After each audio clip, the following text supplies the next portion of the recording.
a change gonna come. All I knew was what I had learned in school.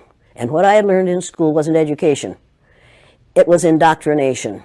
Victor Hugo said, "No force on earth can stop an idea whose time has come."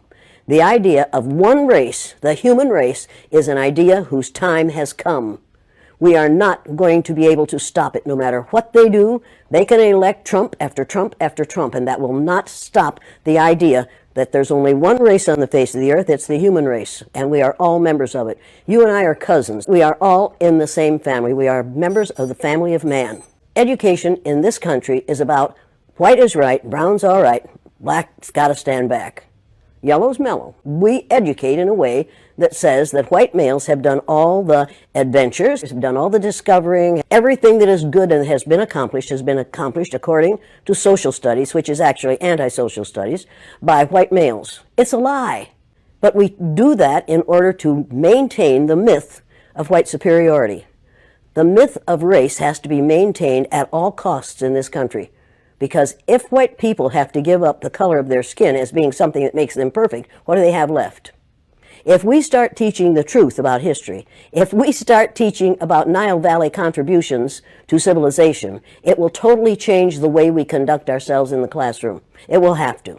Columbus didn't discover America. You can't discover a place where people are already living. But we celebrate that every October. It's a lie. We need to stop telling the myths and start telling the truth.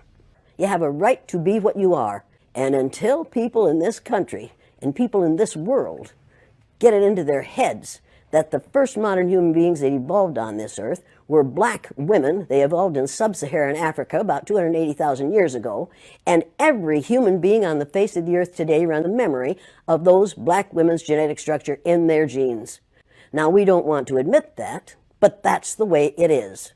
As people moved farther and farther from the equator, their bodies produced less and less melanin, so their hair, their skin, and their eyes got lighter. As they moved into the east, they ate a lot of fish and a lot of vegetables, so their skin took on a different tone. I found that out when I was raising little kids. My husband worked in a supermarket, and they had lots of oranges that they couldn't sell, so he'd bring them home, and I was feeding my kids orange juice like you never saw in your life.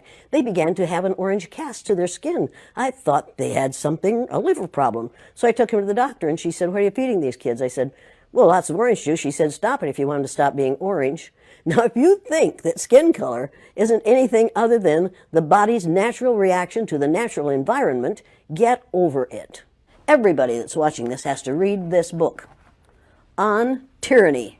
20 things that we've learned over the last 100 years in this country that have put us in the position we're in now and what we can do about it. They should read this book first, and then